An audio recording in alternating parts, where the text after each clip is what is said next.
तो हम बात करते हैं यार बैलेंस ऑफ पेमेंट के अंदर हम बात करेंगे अबाउट द कैपिटल अकाउंट की। हमने करंट अकाउंट की बात कर ली, अब बैलेंस ऑफ कैपिटल अकाउंट की बात करते हैं।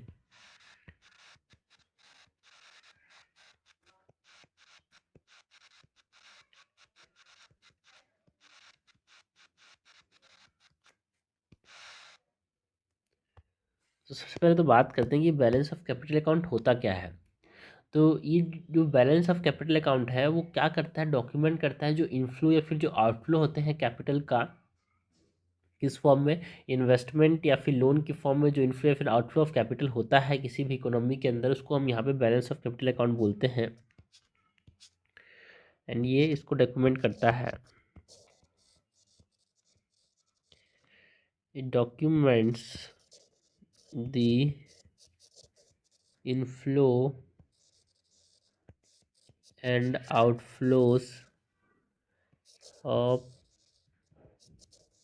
Capital in the form of investments and loans in the economy। And ये जो बैलेंस ऑफ पेमेंट है इसको यहाँ पे हम तीन तरीके से डिवाइड करते हैं, तीन चीज़ों में डिवाइड करते हैं। That is foreign investment, loans and banking Capitals.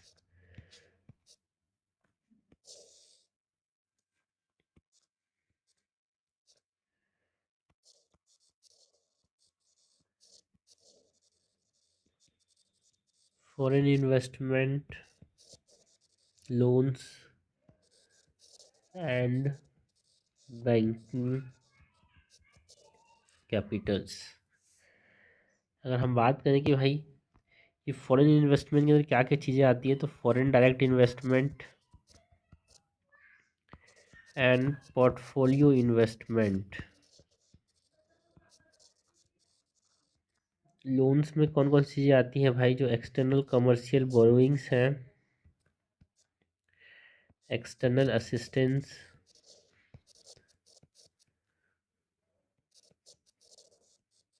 And जो ट्रेड क्रेडिट्स हैं। बैंकिंग कैपिटल्स के अंदर तो बैंकिंग कैपिटल आता है, ठीक है। सबसे पहले तो हम बात करेंगे about the foreign direct investment, फिर पोर्टफोलियो इन्वेस्टमेंट की बात करेंगे, फिर इन सब चीज़ों की बात करेंगे ना, बैंकिंग कैपिटल की बात करेंगे कैपिटल अकाउंट के अंदर। सो नेक्स्ट अगर हम बात करें अबाउट फॉरेन डायरेक्ट इन्वेस्टमेंट की,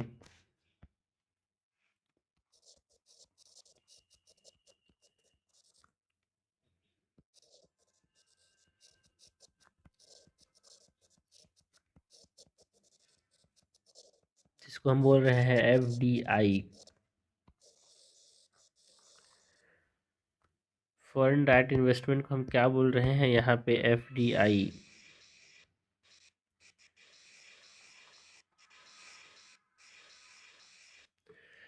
से जो फॉरेन डायरेक्ट इन्वेस्टमेंट है, यहाँ पे अगर हम बात करें अबाउट दी डेफिनेशन, और डेफिनेशन किसने दिया था फॉरेन डायरेक्ट इन्वेस्टमेंट का, यहाँ पे मायाराम पैनल ने दिया था डेफिनेशन यार। एंड मायाराम पैनल जो है इसने डेफिनेशन में क्या बोला, क्या होता है भाई foreign direct investment.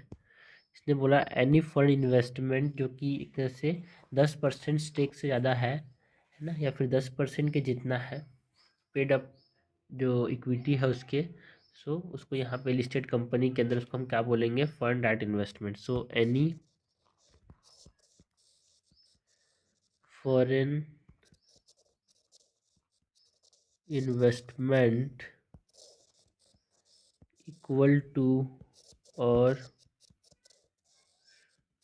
exceeding a 10% stake in post issue paid up equity capital on a fully diluted basis in a listed company is constituted as FDI। इसको हम क्या बोलते हैं, FDI बोलते हैं। किसी भी लिस्टेड कंपनी में अगर 10% स्टेक को कोई खरीद रहा है, उसमें इन्वेस्ट कर रहा है, तो उसको हम एफडीआई बोलेंगे। सिंपल सी बात। एफडीआई सो इम्पॉर्टेंट है, exceeding a 10% stake in a listed company, investment किसी फॉरेन एंटिटी के द्वारा is called as foreign direct investment. And any investment, ये तो पहला डेफिनेशन हो गया। दूसरा, एनी इन्वेस्टमेंट किसी भी अनलिस्टेड एंटिटी पे अगर किया जा रहा है 1 to 2% of the paid up capital, तो उसको भी हम क्या बोलेंगे? फॉरेन डायरेक्ट इन्वेस्टमेंट बोलेंगे। Any investment in an unlisted entity, even if it is only 1 or 2% of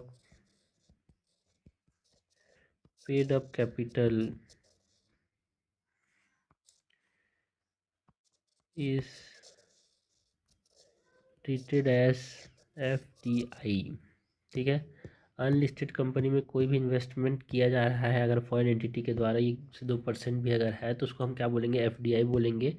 and ये जो एफडीआई है किसी भी कंपनी के अंदर, वहाँ पे दो चीज़ें हो सकती है। एक तो होता है ब्राउन फील्ड इन्वेस्टमेंट, एक होता है ग्रीन फील्ड इन्वेस्टमेंट। ठीक है, ब्राउन फील्ड मतलब पहले से कोई बन चुका है, एंड ग्रीन फील्ड मतलब नया नया खेत बना है, नया नया ज़मीन है। ग्रीन मीन्स नया नया, इस प्रकार से आप याद रख सकते हो। तो green field and brown field में लोग कंफ्यूज हो जाते हैं। सो ग्रीन फील्ड मतलब कितना, ग्रीन फील्ड इन्वेस्टमेंट जिसमें इन्वॉल्व करता है एक्विजिशन, जो एग्जिस्टिंग प्लांट है या फिर कोई कंपनी या फिर फैक्ट्री है पहले से बन चुका है, उसको यहाँ पे acquisition is called as brownfield investment. और पहली बार जो बना है, नया नया कंपनी जो बना है, न्यू फैक्ट्री का एस्टेब्लाइज हो रहा है, उस पर investment is called as greenfield. So brownfield investment की बात करें तो it involves the acquisition of an existing plant, company or factory to initiate new production activities without stabilizing new facilities।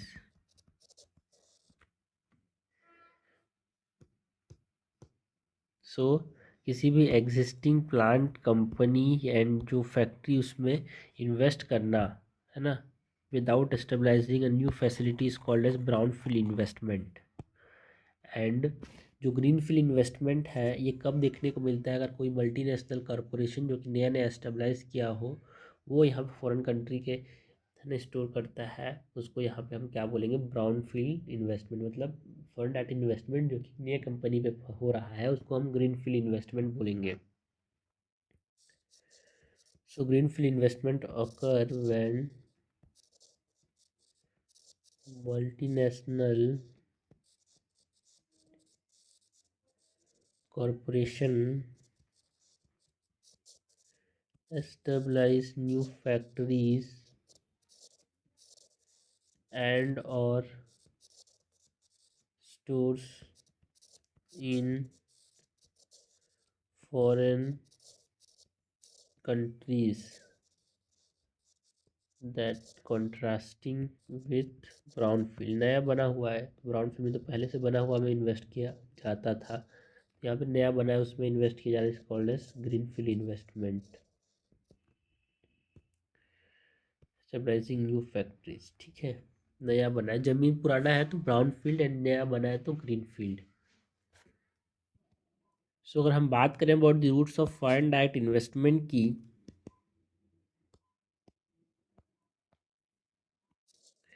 जिस रूट्स के अंदर foreign direct investment होते हैं, routes of foreign direct investment into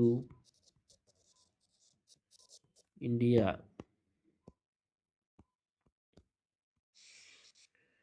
so यहाँ पे दो roots हैं भाई, एक ऑटोमेटिक रूट और एक गवर्नमेंट रूट से यहाँ पे फॉरेन डायरेक्ट इन्वेस्टमेंट देखने को मिलता है इंडिया के अंदर।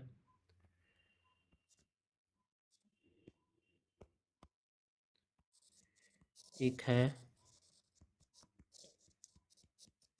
ऑटोमेटिक रूट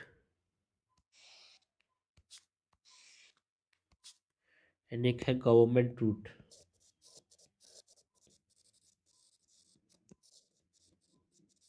सो जो ऑटोमेटिक रूट है, it allows what, FDI with ना, कोई भी अप्रूवल नहीं चाहिए फ्रॉम द गवर्नमेंट या फिर RBI, like agriculture animal husbandry के अंदर आप डायरेक्टली यहाँ पे इन्वेस्ट कर सकते हो, ई कॉमर्स के अंदर डायरेक्टली इन्वेस्ट कर सकते हो विदाउट द गवर्नमेंट या फिर कोई आरबीआई के अप्रूवल की जरूरत नहीं पड़ती।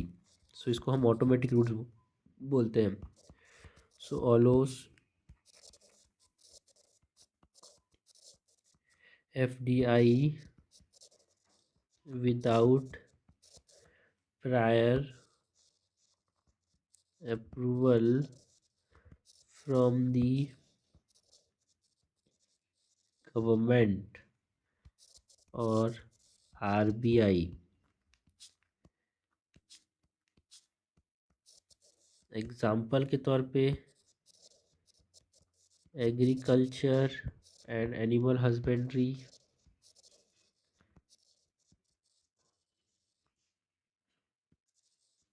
ई commerce activities and automobile sector के अंदर ये सब चीज़ों पे अगर हमको इन्वेस्ट करना है एफडीआई से तो अप्रूवल की ज़रूरत नहीं पड़ती, इसीलिए हम इसको क्या बोलते हैं, direct route.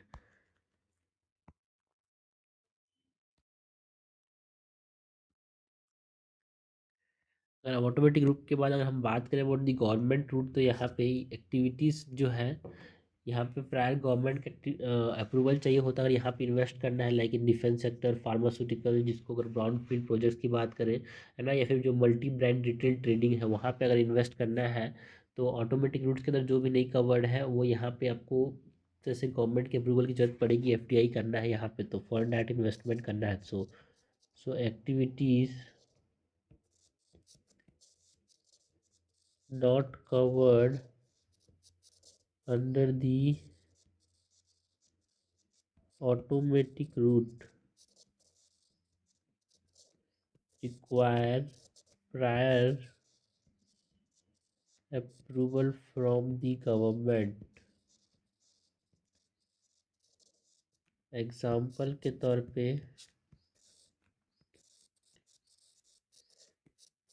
Defence sector, pharmaceuticals and pharmaceutical से भी जो ब्राउन फील्ड प्रोजेक्ट्स हैं, पहले से जो फार्मास्यूटिकल्स कंपनी बन चुकी है उनमें अगर हमको इन्वेस्ट करना है तो अपने को गवर्नमेंट के अप्रूवल की ज़रूरत पड़ेगी। एंड जो मल्टी ब्रांड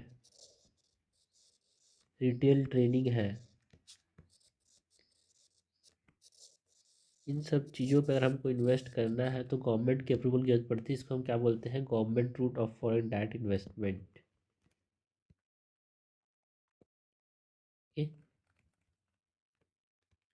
तो हमने बात कर लिया about the foreign direct investment की इन द कैपिटल मार्केट यार। सो नेक्स्ट हम बात करते हैं, हमने बात के लिए फॉरेन डायरेक्ट इन्वेस्ट, नेक्स्ट हम बात करते हैं पोर्टफोलियो इन्वेस्टमेंट। ठीक है, ये पोर्टफोलियो इन्वेस्टमेंट क्या होता है।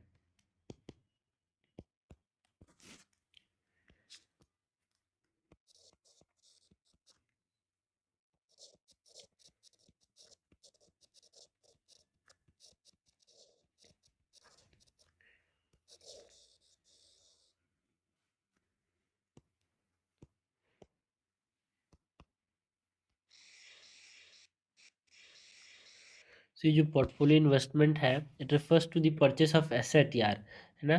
दुनिया भर में आपको अगर एसेट खरीदना है without any control over the same, तो उसको हम क्या बोलते हैं, पोर्टफोलियो इन्वेस्टमेंट। लाइक आपने less than 10% of the share किसी भी लिस्टेड कंपनी में खरीदा है, तो उसको हम क्या बोलेंगे,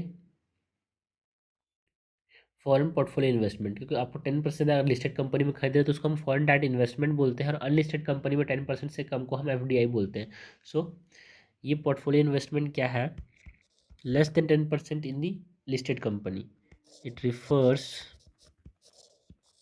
to the purchase of an asset in the rest of the world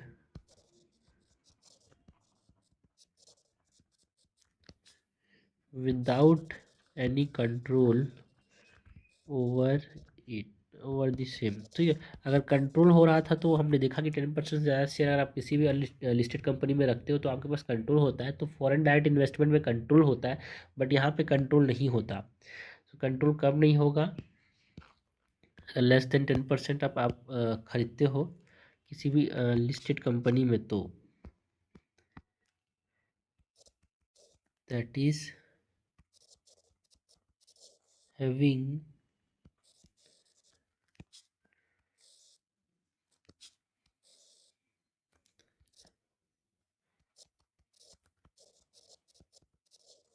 having less than 10% share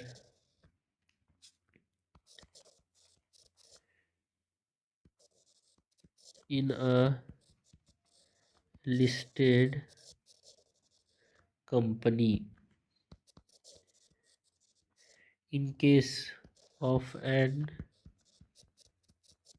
unlisted company, any quantum of investment is termed as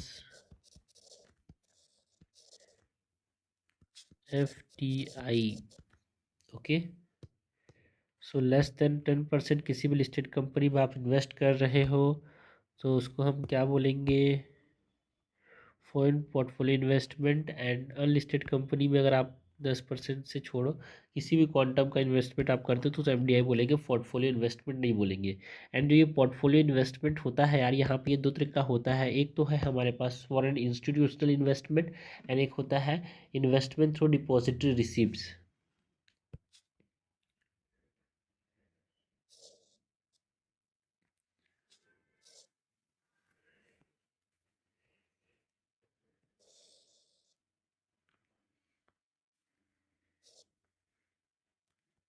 so portfolio investment दो तरीके का होता है भाई. एक foreign institutional investment,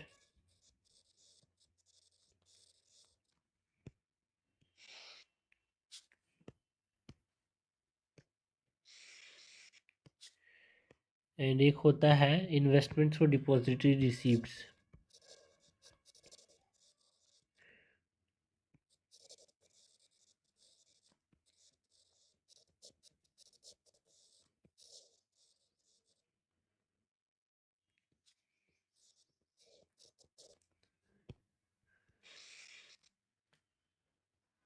so foreign institutional investment क्या होता है?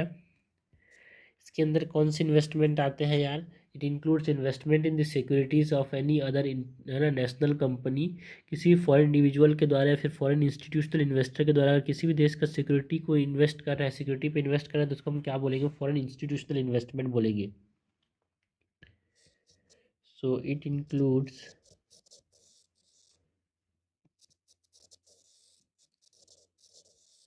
Investment in the securities of any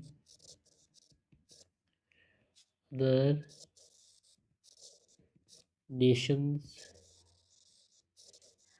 company by foreign individuals and foreign institutional investors. ठीक है, ये जो फॉरेन इंस्टीट्यूशनल इन्वेस्टमेंट है, यहाँ पे हम बात करते हैं अबाउट ये जनरली फाइनेंशियल मार्केट मतलब स्टॉक्स या फिर सिक्योरिटीज़ में ही किए जाते हैं फॉरेन इंस्टीट्यूशनल इन्वेस्टर्स. एंड ये जनरली शॉर्ट टर्म नेचर के होते हैं, इसलिए इसको हॉट मनी बोलते हैं। और इसको जो फॉरेन इंस्टीट्यूशनल इन्वेस्टमेंट है इंडिया के अंदर, उसको रेगुलेट कौन करता है? SEBI, securities and exchange board of India.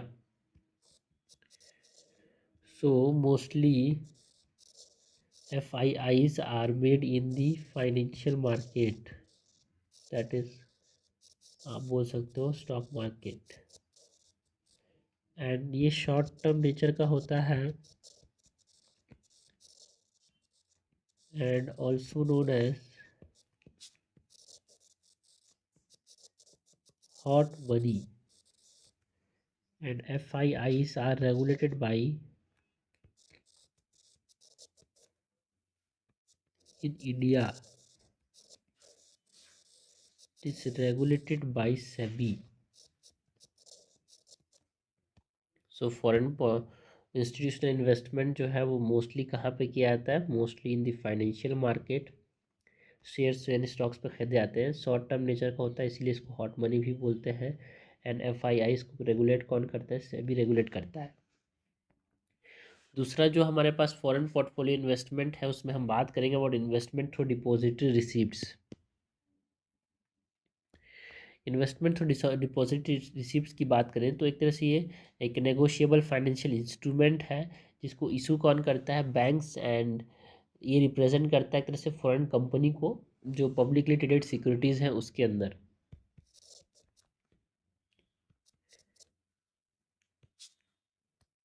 Investment through depository receipt, so it is what? It is a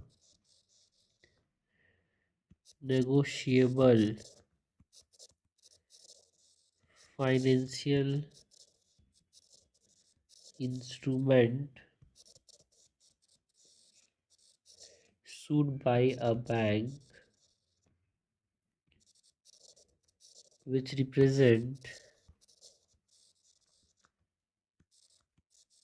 a foreign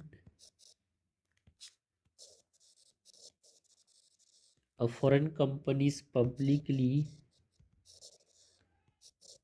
traded securities। ठीक है, अगर कोई बैंक जो है एक फॉरेन कंपनी की तरफ से यहाँ पे फॉरेन ट्रेडेड सिक्योरिटीज में इन्वेस्ट करे, तो उसको हम यहाँ पे इन्वेस्टमेंट थ्रू डिपॉजिटरी रिसीट्स बोलते हैं। एंड इसके अंदर यहाँ पे तीन चीज़ें का इस्तेमाल होता है भाई। That is American depository receipt, जिसको ADR बोलते हैं। ग्लोबल डिपॉजिटरी रिसीप्ट को GDR बोलते हैं। एंड एक होता है इंडियन डिपॉजिटरी रिसीप्ट, जिसको हम IDR बोलते हैं। इन तीन चीज़ों के थ्रू यहाँ पे बैंक्स जो है किसी भी कंपनी के लिए, कोई फॉरेन कंपनी के तौर पे यहाँ पे इन्वेस्ट करते हैं इंडिया में। सो American depository receipts, ADRs, global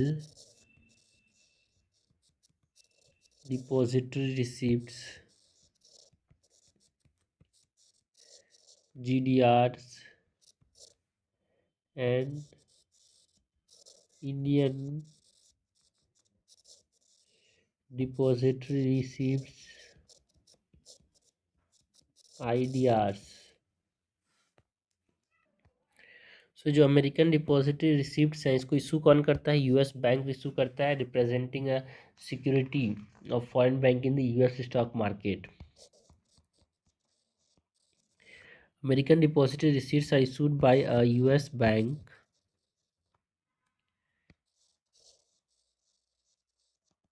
representing securities of a foreign company in the US stock market।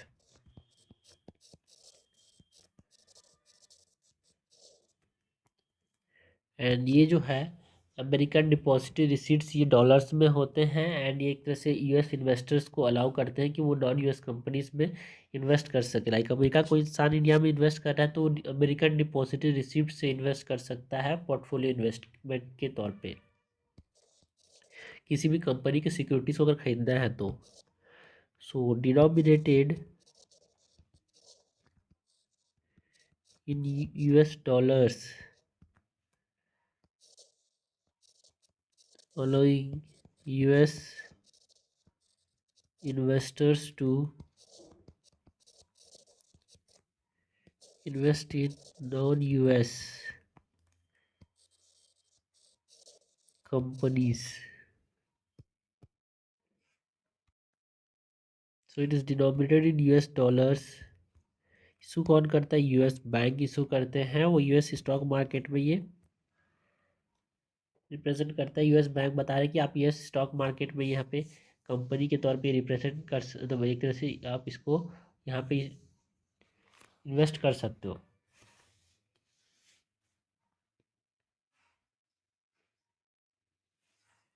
इसके बाद अगर हम बात करें ग्लोबल डिपॉजिटरी रिसिप्ट्स की, तो ग्लोबल डिपॉजिटरी रिसिप्ट्स क्या है भाई? एक तरह से ये इक्विटी इन्वेस्टमेंट है, मतलब शेयर एक तरह से खरीद रहा है, उसमें हिस्सा ले रहा है। So equity investment it is issued by the international market, जो कि एक तरह से अमेरिकन डिपॉजिट रिसिप्ट्स के सही काम करता है, बट ऑन ग्लोबल स्केल यार। अमेरिका ने अपना खुद का बना के रखा है, ठीक है। So equity instrument issued in international markets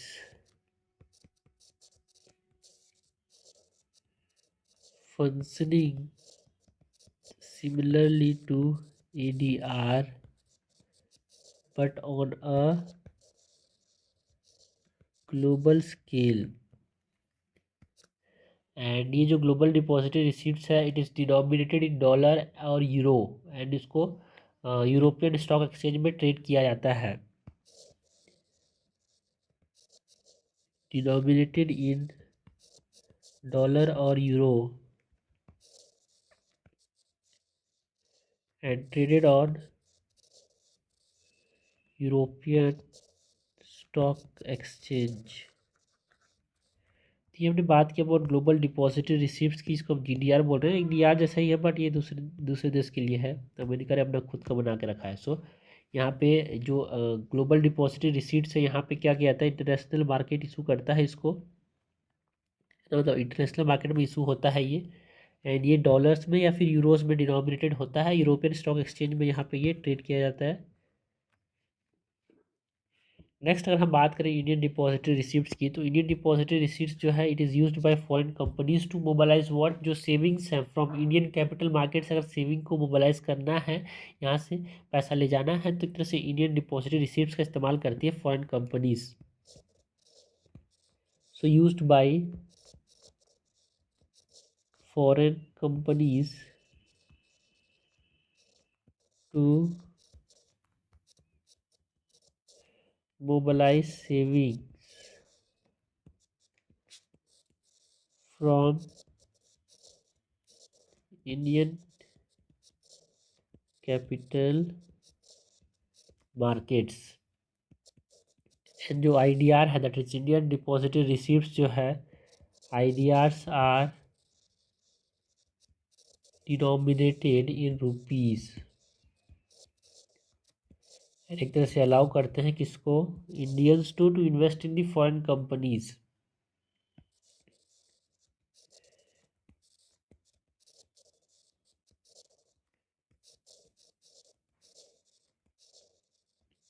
okay, so ये हमने बात की इंडियन डिपॉजिटरी रिसीप्ट्स की। ये फॉरेन मतलब इंडियन कैपिटल मार्केट के थ्रू फॉरेन कंपनीज यूज़ करती है इसको इंडियन कैपिटल मार्केट में सेविंग्स को डालने के लिए। And IDR are denominated in rupees यार, जैसे अमेरिकन वाला डॉलर में था, ग्लोबल वाला डॉलर या फिर यूरो में था, उसी प्रकार का इंडियन डिपॉजिटरी रिसीप्ट जो था वो रुपी में था, रुपी में है। सो हमने यहाँ पे कैपिटल अकाउंट के अंदर हमने बात कर ली about what foreign direct investment की, है ना। फॉरेन पोर्टफोलियो इन्वेस्टमेंट के अंदर हमने देखा फॉरेन पोर्टफोलियो इन्वेस्टमेंट में डिपॉजिटरी रिसिप्ट्स क्या होते हैं। एक तरह से एक पार्टिसिपेटरी नोट क्या होता है, इसको भी समझना हमारे पास ज़रूरी है, ये लोग कंफ्यूज रहेंगे। तो फाइनेंशियल इंस्ट्रूमेंट है यार, पार्टिसिपेटरी नोट जो कि इन्वेस्टर्स यूज़ करते हैं टू एक तरह से फंड जो नॉन रजिस्टर्ड सेबी के साथ जो कंपनीज रजिस्टर्ड नहीं है उनमें इन्वेस्ट करने के लिए यहाँ पे पार्टिसिपेटरी नोट्स का इस्तेमाल किया जाता है।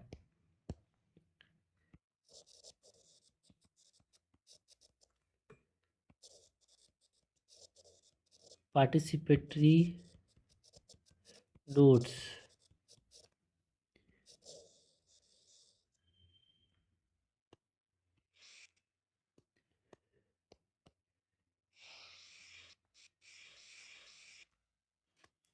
सो पार्टिसिपेटरी नोट्स की बात करें, so participatory notes are the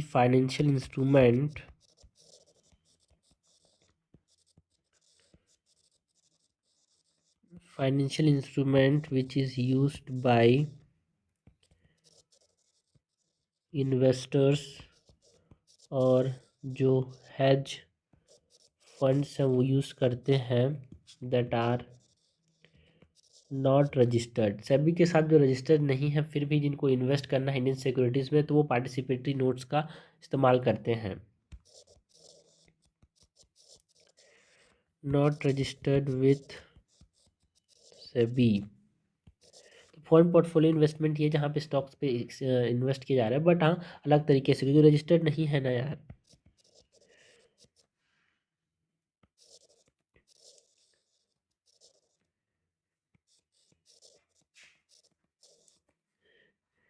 end जो इंडियन ब्रोकर्स हैं who are registered with SEBI, they purchase what, Indian based securities या फिर शेयर्स को परचेस करते हैं, एंड देन वो इशू करते हैं participatory note to foreign investors. मतलब जो यहाँ पे बाकी कोई इंसान था बाहर देश का, वो एक बीच वाला इंडियन ब्रोकर के थ्रू, जो इंडियन ब्रोकर है वो इशू यहाँ पे इंडियन सिक्योरिटीज़ में क्या करेगा, इन्वेस्ट करेगा, बाकी ये इसको इशू करेगा पार्टिसिपेटरी नोट। तो लगेगा कि ये भी इन्वेस्ट किया है इनडायरेक्टली इसमें। So Indian broker who are registered, तो यहाँ पे हमने जो केस बताया था कि कोई फॉरेन नेशन आदमी था, वो इंडियन ब्रोकर के थ्रू यहाँ पे इन्वेस्ट करेगा स्टॉक मार्केट में, ठीक है। सो ये इसको इशू करेगा वो पार्टिसिपेटरी नोट। तो ये रजिस्टर्ड रहता है क्या? No, it is not registered यार, नॉट रजिस्टर्ड विथ सेबी। यानी जो इंडियन ब्रोकर है ये रजिस्टर्ड रहता है यार विथ सेबी, ठीक है। तो इस प्रकार से चीज़ें होती है। So Indian broker who are not who are registered with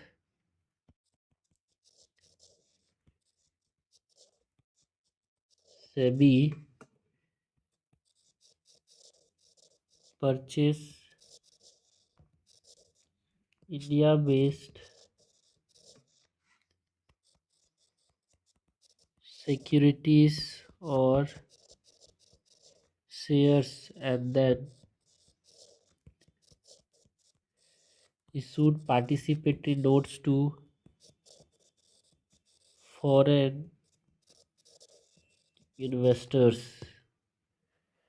and जो पार्टिसिपेटरी नोट्स है इसके जो ओनर्स हैं they do not directly own the shares, ठीक है, बट एक तरह से राइट करते हैं अंडरलाइन जो सिक्योरिटीज जो कि इंडियन ब्रोकर होल्ड करता है उसमें इनका राइट होता है, ठीक है। So participatory note owner do not hold directly the shares but hold the rights to the underlying securities through the participatory notes। तो ये क्या है भाई, पार्टिसिपेटरी नोट्स अगर किसी को इन्वेस्ट करना है इंडिया के अंदर लेकिन जो इंटरेस्टेड नहीं है सेबी के साथ, तो इसको इस्तेमाल करते हैं। तो इंडियन ब्रोकर इन्वेस्ट करते हैं भाई on the behalf of the foreign आदमी के बेसिस पे, फॉरेन इंस्टीट्यूशन के बेसिस पे, एंड वो परचेस करता है इंडियन बेस्ड सिक्योरिटीज़ को, और वो रजिस्टर्ड भी होना चाहिए सेबी के साथ यार। एंड वो इशू करता है P N to the foreign investors, ठीक है। एंड यहाँ पे ये जो foreign investors they do not directly share the right to the underlying securities, but मतलब ये उनके पास कोई डायरेक्टली ओन नहीं करते शेयर को, बट हाँ इनके पास राइट होता है ऑन दी अंडरलाइंग सिक्योरिटीज़, क्योंकि इनको इशू किसने किसने जो इंडियन ब्रोकर थे उसने इशू किया इनको पार्टिसिपेटरी नोट। तो पार्टिसिपेटरी नोट को दिखा के ये बता सकते हैं कि भाई देख जो सिक्योरिटी में इंडियन ब्रोकर ने इन्वेस्ट किया उसमें भी मेरा राइट है। तो ये हमने बात किया अबाउट व्हाट कैपिटल अकाउंट के अंदर, हमने बात की about the foreign portfolio investment की, हमने बात की about the foreign direct investment की। सो ये हमने बात की फॉरेन इन्वेस्टमेंट जो कि किसके अंदर आता है, कैपिटल अकाउंट के अंदर। नेक्स्ट हम बात करेंगे about the loans.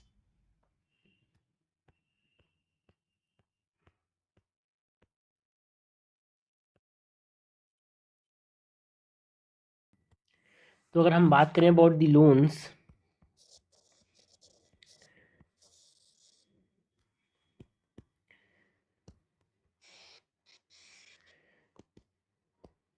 So loans के अंदर एक तरह से ये लोन क्या रिप्रेजेंट करता है यार, दे रिप्रेजेंट दैट जो कंट्री ने जो लोन लिया उसको रिप्रेजेंट करता है। इसमें यहाँ पे दोनों गवर्नमेंट एंड प्राइवेट सेक्टर दोनों के लोन आते हैं, जो कि इंटरनेशनल मनी मार्केट से लिए होंगे उस वो लोन्स यहाँ पे लोन के अंदर आते हैं। एंड ये जो ट्रांजेक्शन्स होते हैं उसकी वजह से डेट कैपिटल का क्रिएशन होता है यार। So loan they represent the loans taken by the or by a country including both government and private sector from the international money market. Okay, and यहाँ पे जो लोन्स के अंदर जो ट्रांजेक्शन है, this transactions result in the creation of that capital. So loans के अंदर simple सी बात है, गवर्नमेंट एंड प्राइवेट सेक्टर के द्वारा जो लोन लिया गया है इंटरनेशनल मनी मार्केट से वो रिप्रेजेंट करता है, और इसकी वजह से डेट क्रिएशन डेट कैपिटल बनता है। ठीक है, लोन्स के अंदर हम बात करते हैं about what external commercial borrowings की।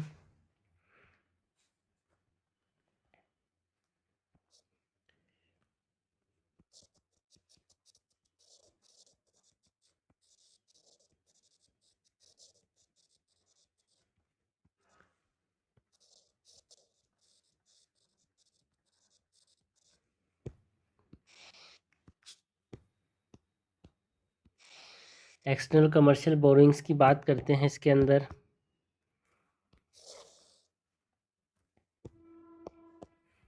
एक्सटर्नल कमर्शियल बोरोइंग्स की बात करते हैं तो ये एक्सटर्नल कमर्शियल बोरोइंग्स होते हैं, ये क्या होते हैं भाई, ऐसे कमर्शियल लोन्स जो कि कहाँ से लिए गए हैं इंटरनेशनल मार्केट से, उसको हम एक्सटर्नल कमर्शियल बोरोइंग्स बोलते हैं। ECBs are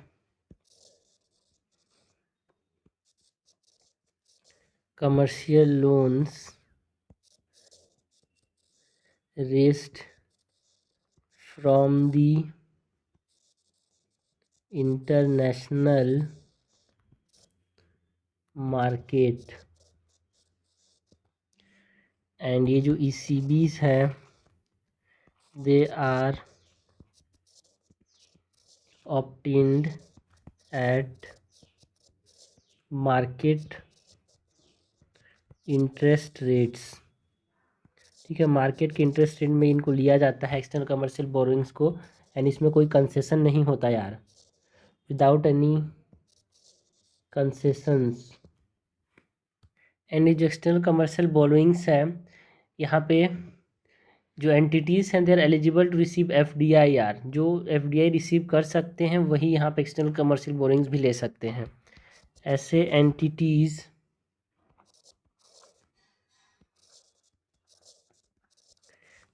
eligible to receive FDI can raise external commercial borrowings. And जो एक्सटर्नल कमर्शियल बोरोइंग्स हैं they typically have a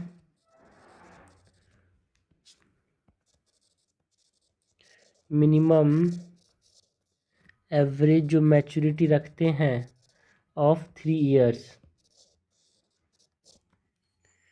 all दो यहाँ पे एक्सेप्शंस दे दिया जा सकता है कुछ सर्टेन कंडीशंस में,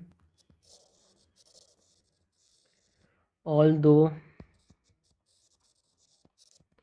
exemptions may apply in certain cases, and जो एक्सटर्नल कमर्शियल बोरोइंग्स हैं they can be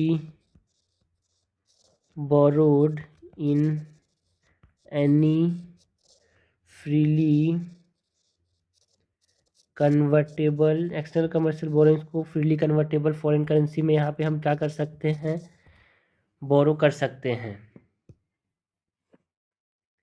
so market interest rate के अंदर ऑप्टेन किया था एक्सटर्नल कमर्शियल बोरोइंग्स को, ज़्यादातर लोग का जो मैच्योरिटी होता है वो 3 years का होता है, and they are freely convertible in any foreign currency are. तो हमने एक्सटर्नल कमर्शियल बोरोइंग्स क्या होते हैं उसकी बात की। अगर हम बात करें वो types of external commercial borrowings की,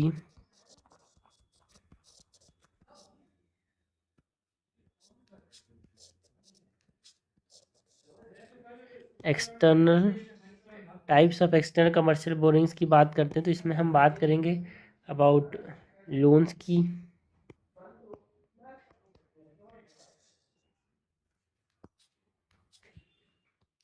types of external commercial borrowings में हम बात करते हैं अबाउट लोन्स यार, इसमें बैंक लोन भी इंक्लूड होते हैं,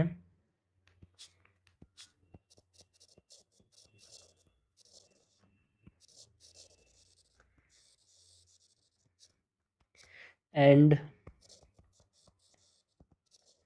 फ्लोटिंग और फिक्स्ड रेट्स नोट्स यहाँ पे आते हैं, या फिर जो बॉन्ड्स हैं उसके फॉर्म में यहाँ पे एक्सटर्नल कमर्शियल बोरोइंग्स लिया जा सकता है, डिबेंचर्स के फॉर्म में एक्सटर्नल कमर्शियल बोरोइंग्स लिया जा सकता है, एक्सक्लूडिंग फुल एंड कंपलसरी जो कन्वर्टेबल इंस्ट्रूमेंट्स हैं वो सब यहाँ पे एक्सटर्नल कमर्शियल बोरोइंग्स में नहीं आते। तो जितने भी चीज़ें मैं यहाँ पे लिख रहा हूँ सारे एमसीक्यूज बनते हैं यार। सो fully and compulsory convertible instruments को यहाँ पे एक्सक्लूड किया जाता है।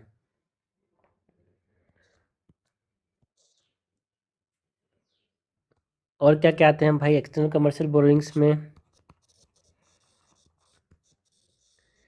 ट्रेड क्रेडिट जिसमें बायर्स क्रेडिट आता है, buyers credit and suppliers credit,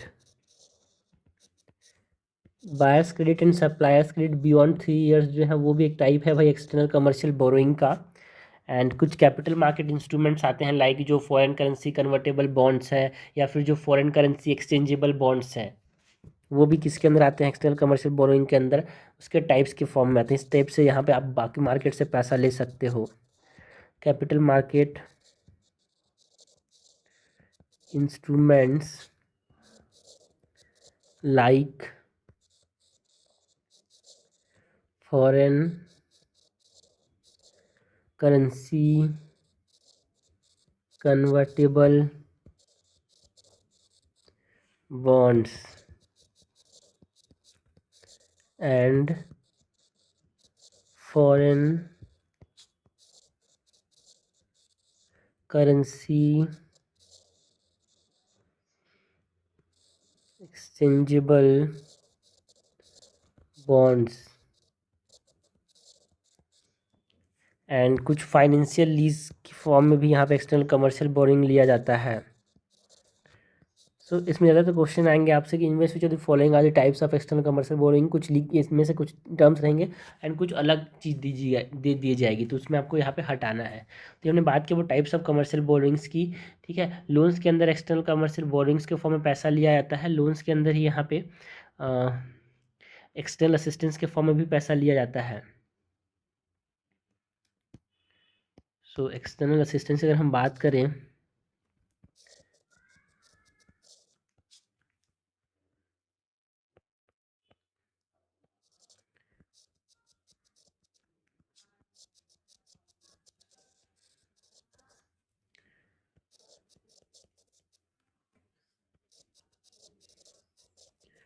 so external assistance क्या होता है भाई लोन्स के अंदर ही? It refers to what? External assistance it refers to borrowing with the consideration of assistance यार, refers to borrowings with the consideration of assistance, है ना, किसी की मदद से यहाँ पे बोरो कर रहे हैं तो उसको हम क्या बोलते हैं? एक्सटर्नल असिस्टेंस बोलते हैं। एंड इट टिपिकली, इसमें क्या होता है, लोअर इंटरेस्ट रेट इन्वॉल्व होता है एंड ज़्यादातर लॉन्गर मैच्योरिटी पीरियड होता है यार एक्सटर्नल असिस्टेंस के अंदर। जैसे एक्सटर्नल कमर्शियल बोरिंग्स में इंटरेस्ट रेट थोड़ा सा ज़्यादा होता है, मार्केट इंटरेस्ट रेट पे पैसा लिया जाता है और मैच्योरिटी ऑफ 3 ईयर्स लिया जाता है, उससे ज़्यादा मुश्किल होता है यहाँ पे। बट एक्सटर्नल असिस्टेंस में लो रेट ऑफ इंटरेस्ट होता है एंड लॉन्गर मैच्योरिटी पीरियड होता है। It typically involves a lower rate of interest and longer maturity period। And ये जो एक्सटर्नल असिस्टेंस है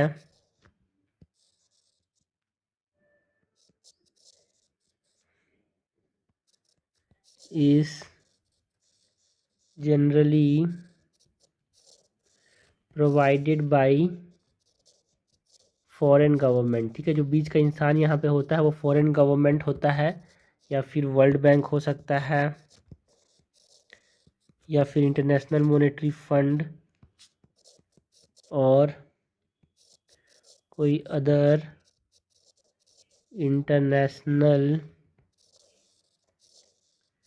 मॉनेटरी इंस्टीट्यूशंस।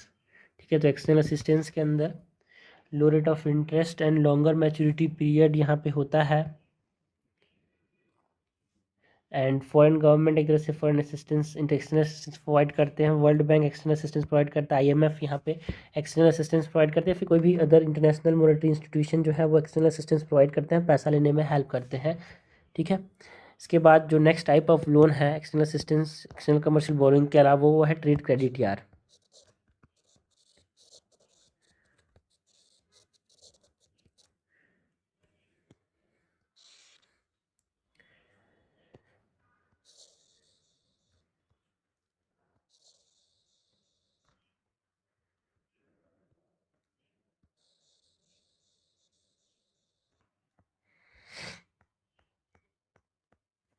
ट्रेड क्रेडिट क्या होता है भाई? ट्रेड क्रेडिट जो है कि इम्पोर्टर को मिलता है, it is provided to an importer यार। जो ओवरसीज सप्लायर्स है वो यहाँ पे ट्रेड क्रेडिट देते हैं किसी भी इम्पोर्टर को, है ना, है ना। तो ओवरसीज सप्लायर के द्वारा बैंक्स के द्वारा या फिर कोई फाइनेंशियल इंस्टीट्यूशन या फिर कोई रिकॉग्नाइज लीडर्स हैं वो एक तरह से इम्पोर्टर को ट्रेड क्रेडिट प्रोवाइड करते हैं। Provided to an importer by overseas supplier banks financial institutions and other permitted recognized lenders।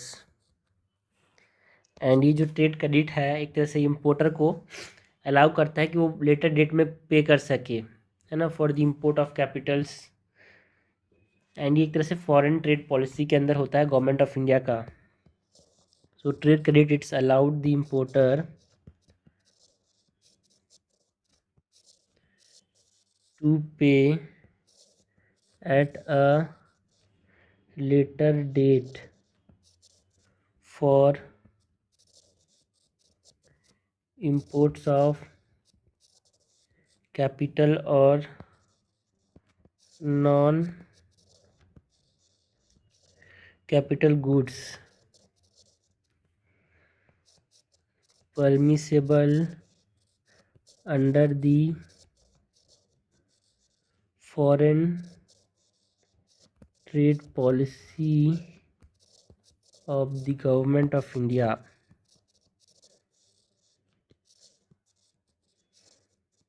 Okay, तो ये हमने बात किया अबाउट ट्रेड क्रेडिट की। किसको मिलता है भाई? इम्पोर्टर्स को मिलता है। किन से मिलता है? कोई बैंक, सप्लायर्स, फॉरेन इंस्टीट्यूशंस है ना, कोई रिकोगनाइज वेंडर्स से। तो ये इम्पोर्टर्स को ये फ़ायदा देते हैं कि वो बाद में डेट, लेटर डेट में पे कर सकते हैं यार, है ना, इम्पोर्ट ऑफ कैपिटल के लिए, है ना। ये foreign trade policy of India, government of India के अंदर है ये। तो ये हमने बात की एक्सटर्नल कमर्शियल बोरोइंग्स में, है ना, मतलब जो लोन्स है उसमें क्या क्या आते हैं यार। यहाँ पे loans are what? Loans are the part of, एक तरीके से ये पार्ट है किसका? कैपिटल अकाउंट का लोन्स पार्ट है यहाँ पे। एक्सटर्नल अकाउंट है ना, कैपिटल अकाउंट का पार्ट है फॉरेन इन्वेस्टमेंट लोन्स। तो लोन्स में हमने किसकी बात की? एक्सटर्नल कमर्शियल बोरोइंग्स की, एक्सटर्नल असिस्टेंस की एंड ट्रेड क्रेडिट की, ठीक है। तो ये हमने बात कर ली अबाउट लोन्स की। लोन्स में external commercial borrowings, external assistance and trade credit की बात की। नेक्स्ट हम बात करते हैं अबाउट बैंकिंग की, ठीक है। यहाँ पे ये जो बैंकिंग कैपिटल है इसकी बात करते हैं।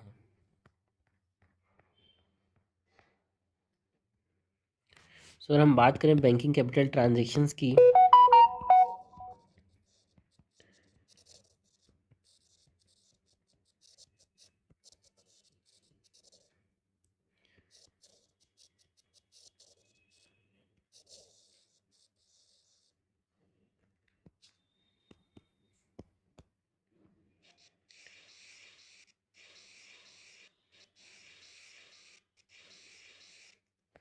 सो बैंकिंग कैपिटल ट्रांजेक्शन्स के अंदर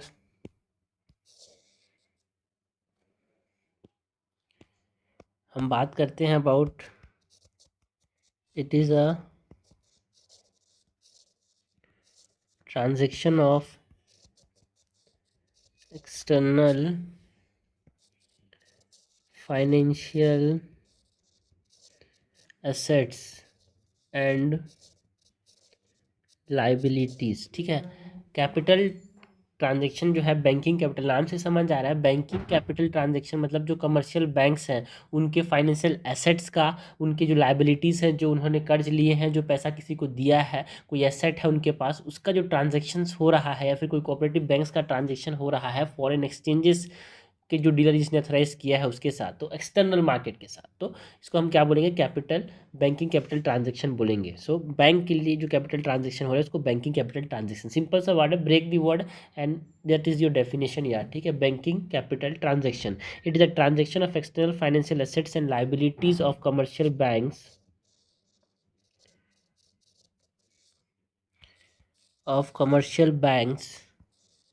and other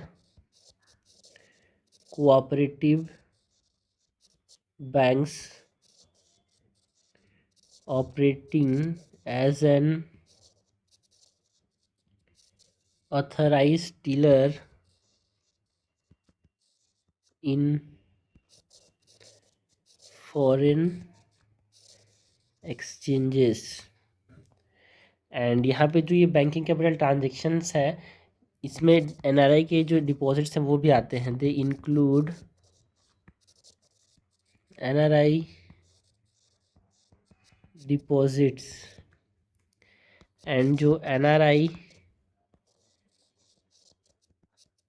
deposit take place कहाँ पे होते हैं भाई? जो नए डिपॉजिट हैं वो तीन टाइप्स ऑफ बैंक अकाउंट के थ्रू होते हैं। एक तो foreign currency non resident account, एक होता है non resident external rupee account, and एक होता है non resident ordinary rupee account, है ना। फॉरेन जो एनआरआई डिपॉजिट के लिए तीन अकाउंट्स होते हैं यहाँ पे। NRI deposit take place through three types of bank accounts, and in three types of bank account में हम बात करते हैं about foreign currency non resident, जिसको हम बोल रहे हैं bank account, that is FCNR V account, and non resident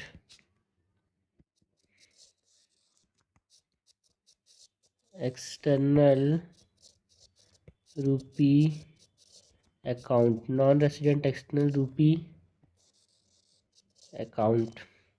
and तीसरा जो अकाउंट है that is non resident ordinary rupee account.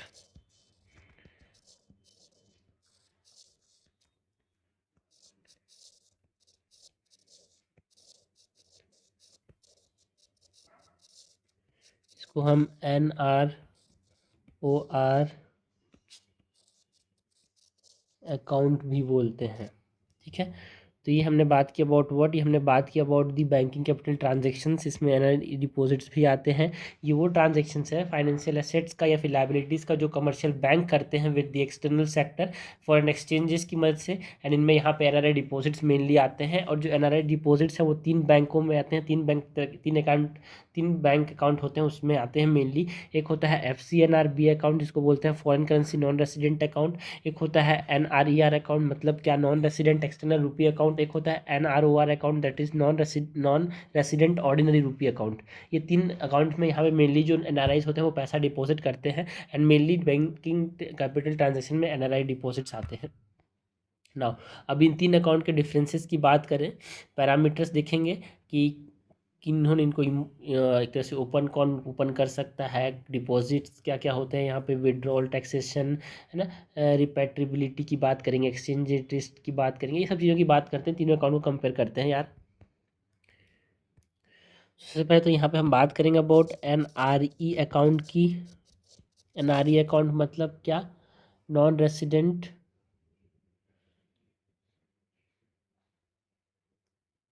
External rupee account, ठीक है। एंड NRO अकाउंट की बात करें so it is non resident ordinary rupee account. And FCNR account की बात करें that is foreign currency non resident account. सबसे पहले पैरामीटर्स यहाँ देखेंगे हम। तो पहला जो पैरामीटर है इट इज़ कौन ओपन कर सकता है कौन सा अकाउंट, ठीक है, हु कैन ओपन इट। तो NRE अकाउंट को कौन ओपन कर सकता है, जो नॉन रेसिडेंट इंडियन है। NRIs ओपन कर सकते हैं, फिर पर्सन ऑफ इंडियन ओरिजिन सी ओपन कर सकते हैं, फिर ओवरसीज सिटीजन ऑफ इंडिया, ये तीनों NRE अकाउंट को खोल सकते हैं। एंड जो NRO अकाउंट है ये कोई भी रेसिडेंट जो कि इंडिया से बाहर रह रहा है बट ये नेपाल एंड भूटान का नहीं होना चाहिए, वो NRO अकाउंट खोल सकता है। Any person resident outside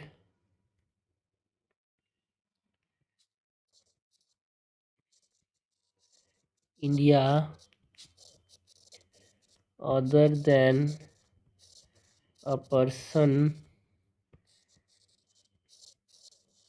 resident in Nepal and Bhutan.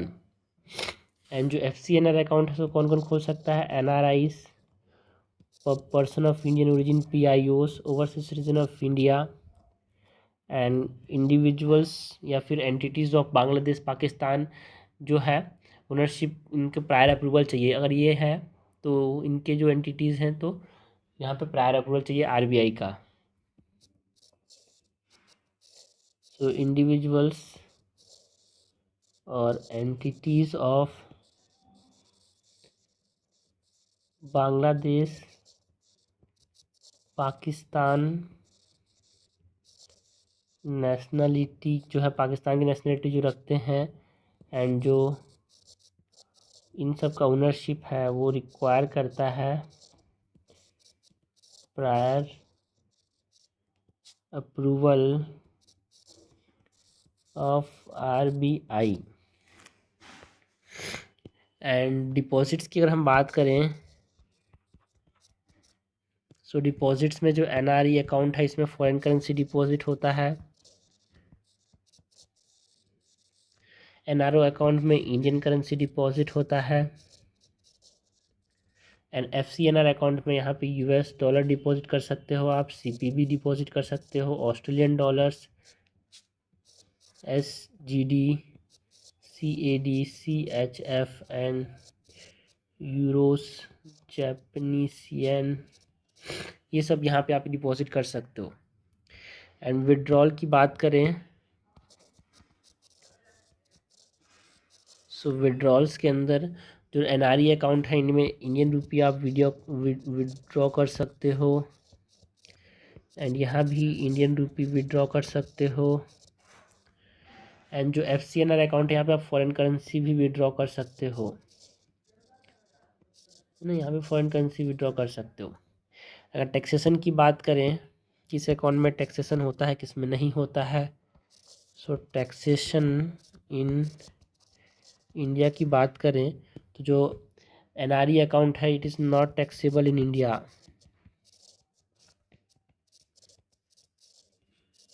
And जो NRO अकाउंट है यहाँ पे इनकम मतलब इंटरेस्ट इनकम जो होता है ना वो टैक्सेबल है यार, इंटरेस्ट इनकम इज टैक्सेबल।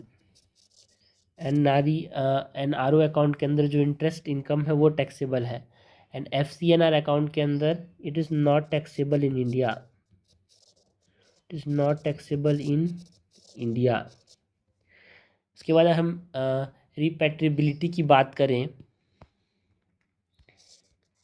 रिपैट्रिबिलिटी की बात करें सो रिपैट्रिबिलिटी में यहाँ पे जो डिपॉजिट्स हैं NRI अकाउंट्स में एंड जो इंटरेस्ट है वो जैसे रिपैट्रिएबल है, मतलब रिपैट्रिएबल मतलब दूसरे देश भेज सकते हैं इसको, ठीक है। Deposits and the interest earned are fully repatriable. कोई भी इंसान यहाँ पे जो पैसा डालता है और जो इंटरेस्ट मिलता है उसको दूसरे देश भेज सकता है। एंड जो NRO अकाउंट है इसमें अप टू $1 million पर फाइनेंशियल ईयर वो दूसरे देश भेज सकता है।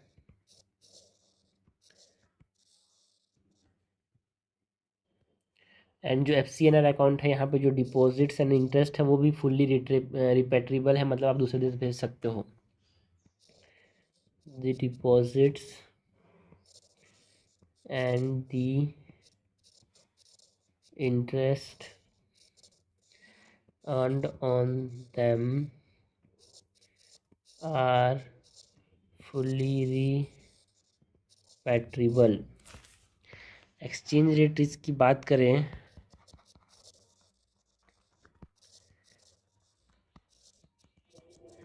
सो एक्सचेंज रेट रिस्क के अंदर हमारे पास जो NRE अकाउंट है यहाँ पे जो फॉरेन एक्सचेंज रिस्क होता है, क्योंकि यहाँ पे करेंसी फ्लक्चुएशन होता है इसीलिए यहाँ पे, क्योंकि यहाँ पे जो है इंडियन रुपी में है ना यार, इसीलिए यहाँ पे करेंसी फ्लक्चुएशंस हो रहे हैं, विड्रॉल भी इंडियन रुपी में हो रहा है, तो इसकी वजह से यहाँ पे क्या होता है exchange risk, exchange foreign exchange risk होता है।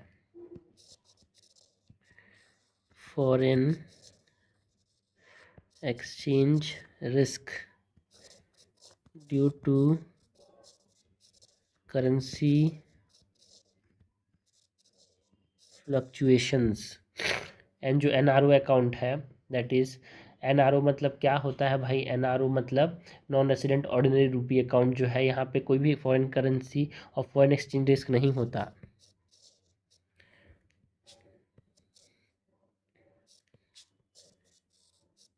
फॉरेन एक्सचेंज रिस्क नहीं होता। एंड जो हमारे पास FCNR अकाउंट है यहाँ भी कोई फॉरेन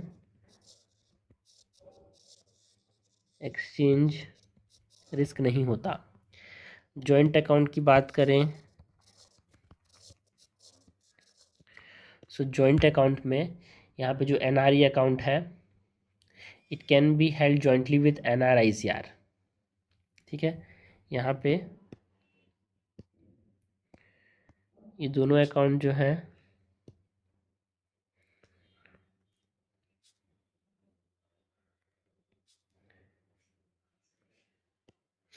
जो NRE एंड NRO अकाउंट है उसको एक साथ कोई भी NRI हेल्ड कर सकता है, कैन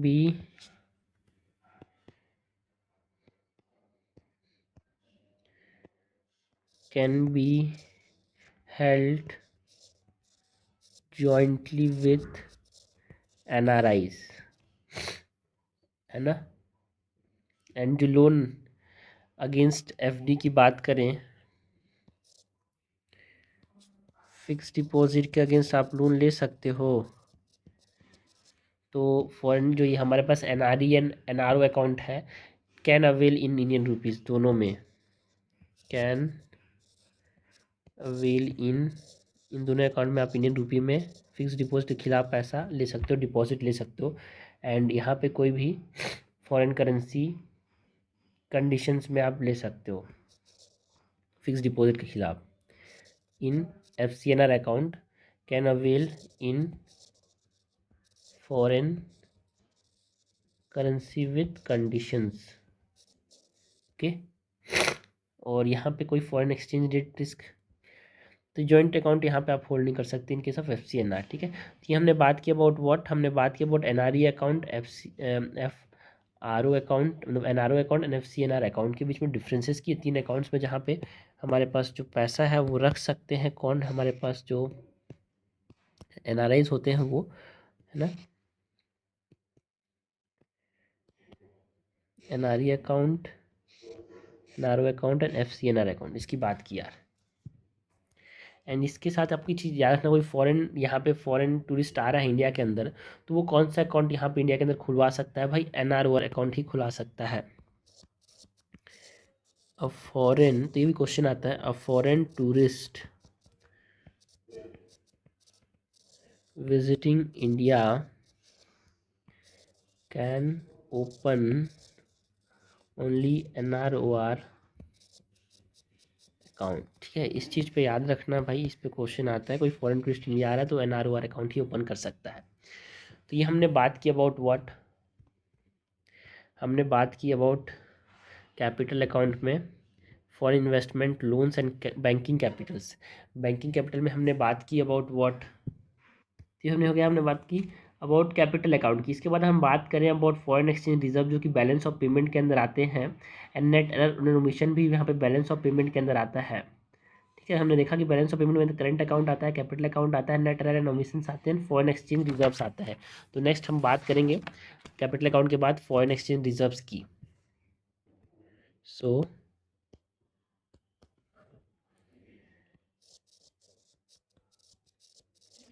फॉरेन एक्सचेंज रिजर्व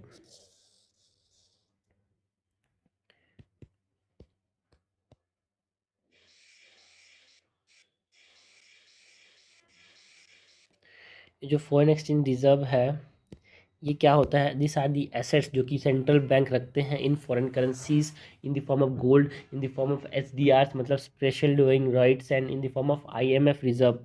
तो ये 4 चीज़ के फॉर्म में यहाँ पे फॉरेन एक्सचेंज को रखा जाता है। सो assets held by a central bank in foreign currencies, gold, SDRs and international monetary fund reserve position. तो इन 4 चीज़ के फॉर्म में जो सेंट्रल बैंक रखती है उसको हम क्या बोलते हैं यार, फॉरेन एक्सचेंज रिजर्व्स कहते हैं। ये पूछा जाता है किस किस फॉर्म में फॉरेन एक्सचेंज रिजर्व्स होता है, तो 4 चीज़ हैं। ठीक है, ये आपको याद होना चाहिए, पहला है फॉरेन करेंसी, दूसरा है गोल्ड, तीसरा है SDR एंड चौथा है IMF रिजर्व पोजीशन। ना पर्पस की बात करते हैं कि भाई यहाँ फॉरेन एक्सचेंज रिजर्व रखने का पर्पस क्या है।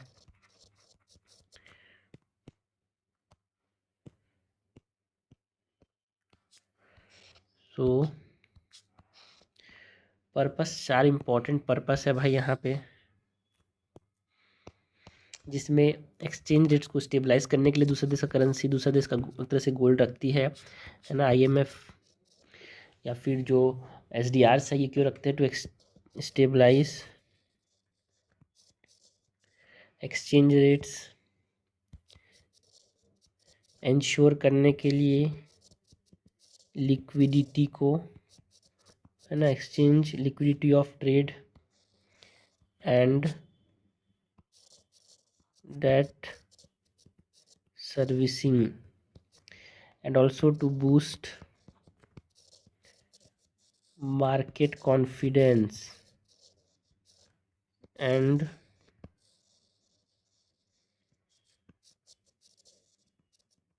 economic stability, and also economic crisis के अगेंस्ट यहाँ पे आपको बचाव रखने के लिए भी यहाँ पे सब चीज़ को रखते हैं यार central banks.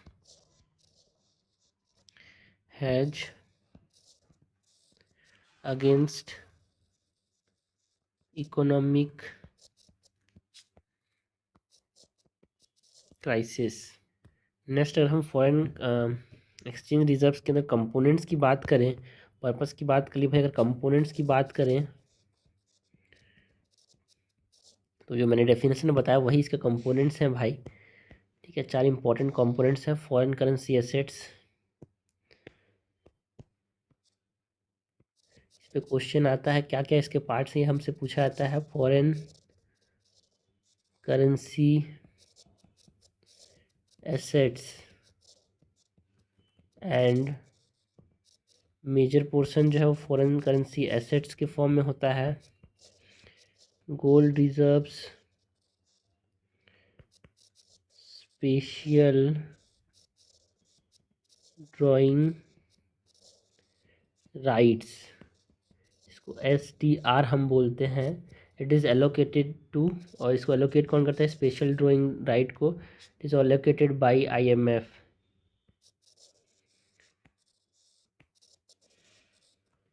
And reserve tranche position, ये 4 चीज़ के फॉर्म में यहाँ पे फॉरेन एक्सचेंज रिजर्व्स का कंपोनेंट होता है, इसको हम RTP भी बोलते हैं।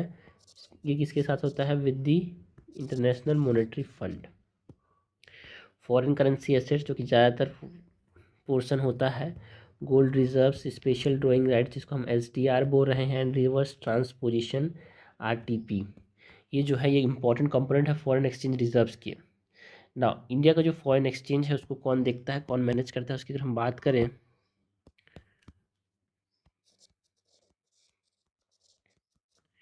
इंडियाज फॉरेन एक्सचेंज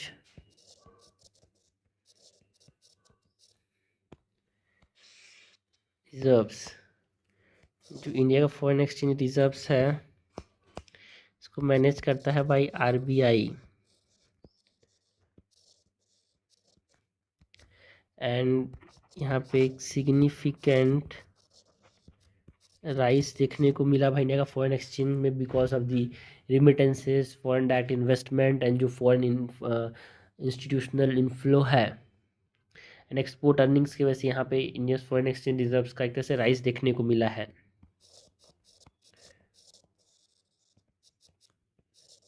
जो remittances, foreign direct investment, foreign institutional investment inflows and export earnings. ठीक है ना, अगर हम बात करें इंडिया का एक्सटर्नल डेट की, हमने बात करी है फॉरेन एक्सचेंज रिजर्व की ना, इंडिया के जो एक्सटर्नल डेट है उसकी बात करें, इंडियाज एक्सटर्नल डेट,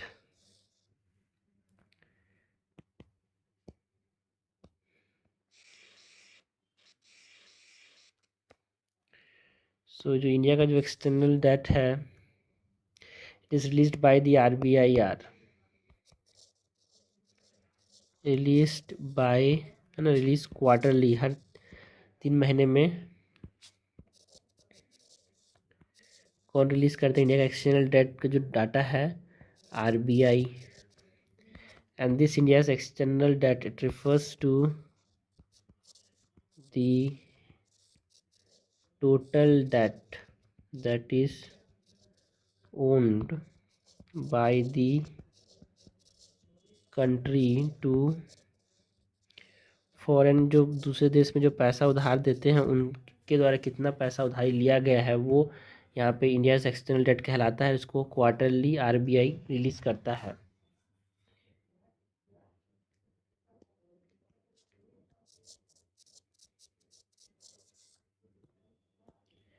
अगर हम बात करें इसके कंपोनेंट्स की कि क्या क्या यहाँ पे इंडिया के एक्सटर्नल डेट के अंदर आता है,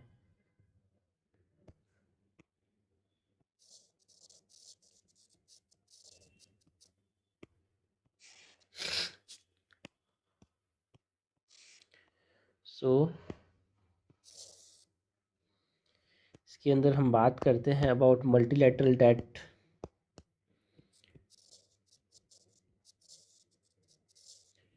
multilateral debt is a component of India's external debt. Bilateral उधारी जो है दैट इज बायलैटरल डेट भी यहाँ पे आता है। जो बोरोइंग्स है from IMF and world bank,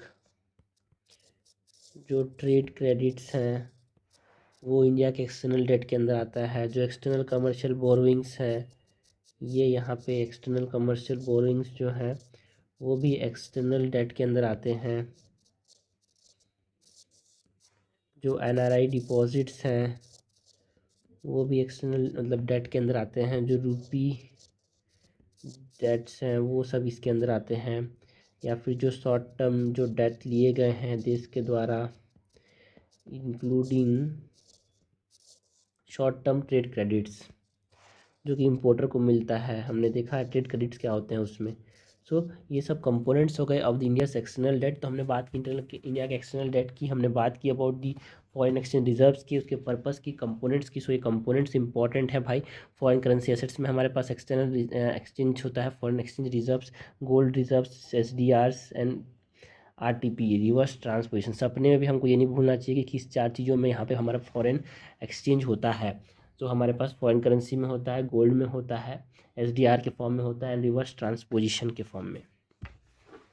इससे पहले हमने बात की अबाउट दी कैपिटल अकाउंट, जिसमें NRE account, NRO, NFC, NR account की बात की in the banking capital transaction. Banking capital transaction एक इंपॉर्टेंट पार्ट है किसका, कैपिटल अकाउंट का।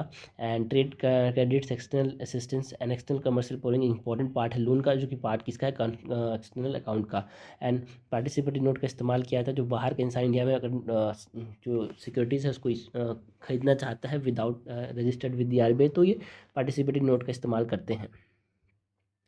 हमने बात की अबाउट पोर्टफोलियो इन्वेस्टमेंट, जो कि पार्ट है अबाउट कैपिटल अकाउंट का, है ना। पोर्टफोलियो इन्वेस्टमेंट हमने foreign institutional investment and investment through depository receipts की बात की, है ना। हमने बात की about the foreign direct investment, जिसमें brownfield investment and greenfield investment होता है। तो इस तरह से हमने पूरा का पूरा जो फॉरेन इन्वेस्टमेंट है, लोन्स है, बैंकिंग कैपिटल है, which is the part of the capital account, वो हमने देखा यार।